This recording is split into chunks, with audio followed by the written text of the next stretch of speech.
Hello friends, आज की video में हम बात करने जा रहे हैं चंद्रशेखर आज़ाद रावण की के बारे में। यानी एक ऐसा पर्सन जिसके बुलाने पे 30 से 40 हज़ार की भीड़ दिल्ली में इकट्ठी हो गई, वो भी पूरे के पूरे दलित समुदाय की, ऑल इंडिया से।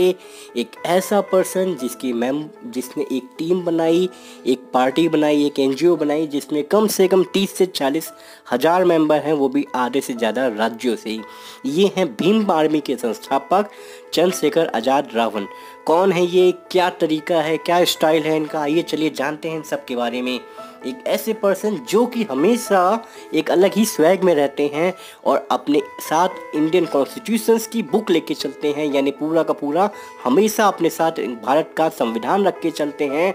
और इनका कहना है कि हम जो भी करते हैं संविधान के अकॉर्डिंग करते हैं, और संविधान में हमारे अधिकारों का हनन होता है तो हम अपनी आवाज़ उठाते हैं।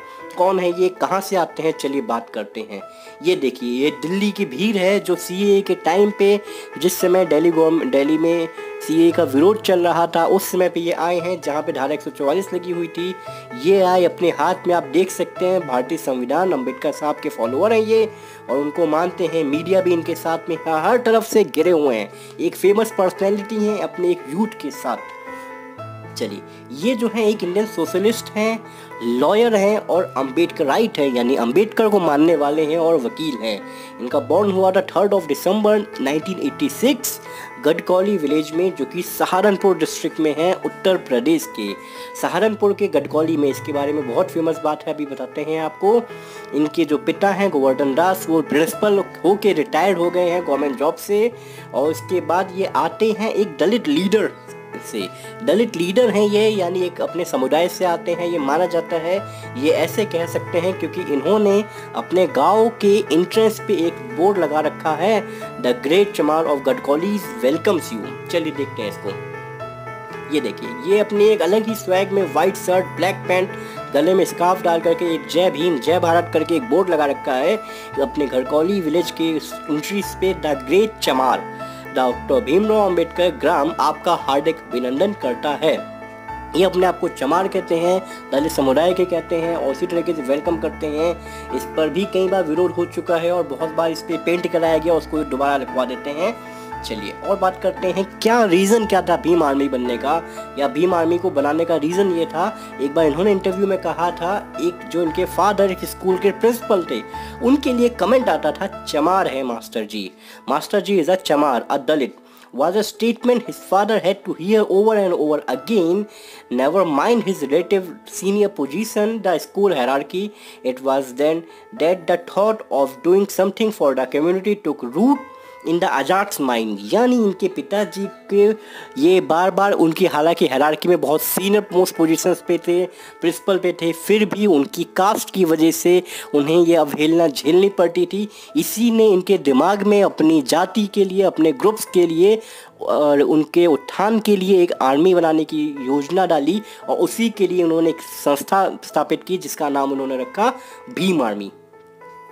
भीम आर्मी की स्थापना इन्होंने करी थी। इन्होंने सतीश कुमार और विनय रतन सिंह को ने मिल करके 2014 में एक ऑर्गेनाइजेशंस के तौर पे करी थी, जो कि समाज में दलित हिंदूज जो हैं उनके उत्थान के लिए काम कर रही हैं। ये को फाउंडर भी हैं उस आर्मी के, और ये इसी के साथ बहुत सारे स्कूल चलाते हैं जिसमें दलित बच्चे फ्री ऑफ कॉस्ट पढ़ते हैं। इसके अलावा अगर देखा जाए तो अराउंड 40,000 से ज़्यादा मेंबर्स हैं इनकी टीम में। ये कि इनकी जो स्टार्टिंग है, इसका जो स्टाइल है वो आज़ादी विद स्वैग कहलाता है। ये मांगते हैं आज़ादी। Young man in a Ray Ban glasses, full and handsomely styled mustache, sparse and but still fashionably sufficient beard, white kurta, royal blue shawl, edged with what could be Kashmiri embroidery and matching with the blue turban। यानी एक अलग ही style में रहते हैं ये। Mostly और देखा जाए तो ये बुलेट से चलते हैं, सर पे इनके पगड़ी रहती है, टर्बन रहती है ब्लू रंग की, चश्मा रेबन का रहता है, दाढ़ी रखे हैं, मूछें रखते हैं अलग ही, और अलग सा कड़ा पहनते हैं। मतलब एक अलग ही स्वैग में रहते हैं ये पर्सन, मतलब काफ़ी अट्रैक्टिव पर्सनैलिटी है। भीम आर्मी का पूरा नाम जो है वो है भीम आर्मी भारत एकता मिशन। पहली बार 2016 में जातीय हिंसा के बाद भीम आर्मी सुर्खियों में आई थी। मतलब इनके लिए, दलितों के लिए लड़ाई करने का दावा करने वाले चंद्रशेखर भी आर्मी से जुड़ गए और बहुत सारे युवा इससे जुड़ गए हैं। यूपी सहित 7 राज्यों में फैले संस्था में 40,000 सदस्य हैं। आप समझ सकते हैं कि अगर ये इलेक्शन लड़ने आते हैं तो ये पूरी की पूरी एक अलग टीम इकट्ठी कर सकते हैं। ये देखिए इनका, मतलब जिस तरीके से इनके बैनर्स उछाले जाते हैं। इम्प्रिजनमेंट इनको कई बार हुआ है, arrested in the relations to the Saharanpur एक बार हो चुके हैं वायलेंस में। इसके अलावा इनके ऊपर रासुका लगाई जा चुकी है, नेशनल सिक्योरिटी एक्ट, यानी जिसमें आपको नो बेल नो, इसमें कहा जाता है ना वकील ना दलील ना अपील, उस वाले रासुका कानून के तहत इनको जेल में डाला जा चुका है। अगर आपको रासुका कानून नहीं पता है तो उस पर भी एक वीडियो बनाया गया है मेरे द्वारा, आप उस वीडियो को ध्यान से देखिएगा, आपको पूरा कानून समझ में आ जाएगा। इसके बाद इन्हें बेल मिली इलाहाबाद हाई कोर्ट से। उसके बाद अगेन इन्हें दोबारा स्टेट गवर्नमेंट ने किसी और आरोप में जेल में डाल दिया। कॉन्टिन्यू इनको इम्प्रिजनमेंट में बहुत लंबे समय तक रखा गया है।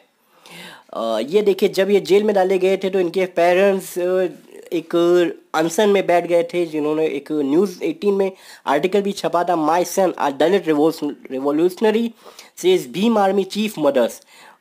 इनकी मदर कहती हैं कि एक ये बड़े रिवोल्यूशनरी हैं, दलितों के उत्थान करने वाले हैं, कमलेश देवी जी इन्हें अपडेट करते हुए कहा था। और ये अनशन पर बैठे हुए थे जब इनके बेटे को जेल में डाल दिया गया था। इसके अलावा Delhi police denied permissions to Chandrashekhar Azad protest march against the Citizen Amendment Act, जिसे CA from Delhi Jama Masjid to Jantar Mantar. Delhi में जंतर मंतर पर दिल्ली पुलिस के अगेंस्ट मना करने के बाद भी ये वहाँ पे पहुँचे थे। Entered into the protest at Jama Masjid and got arrested by Delhi police and was detaining for several days. यानी उसके बाद भी ये वहाँ पे पहुँचे संविधान की किताब ले करके, और उन्होंने संविधान की प्रस्तावना को वहाँ पर पे पढ़ा था। उसके बाद पुलिस ने इन्हें गिरफ्तार कर लिया और कुछ दिन तक जेल में रखा था। Why Bhim Army Chandrashekhar Azad has decided to contest UP elections 2022।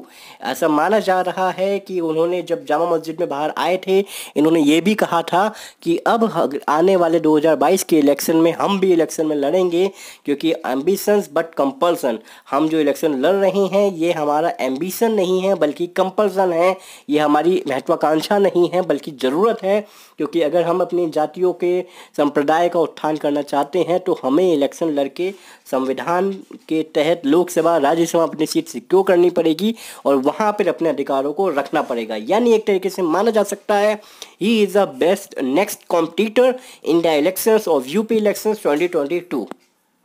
चलिए इसी के संग इस वीडियो को एंड करते हैं। आगे इनके बारे में क्या इन्फॉर्मेशन मिलेगी जानते रहेंगे। चलिए धन्यवाद आप सभी का, अपना ख्याल रखिएगा।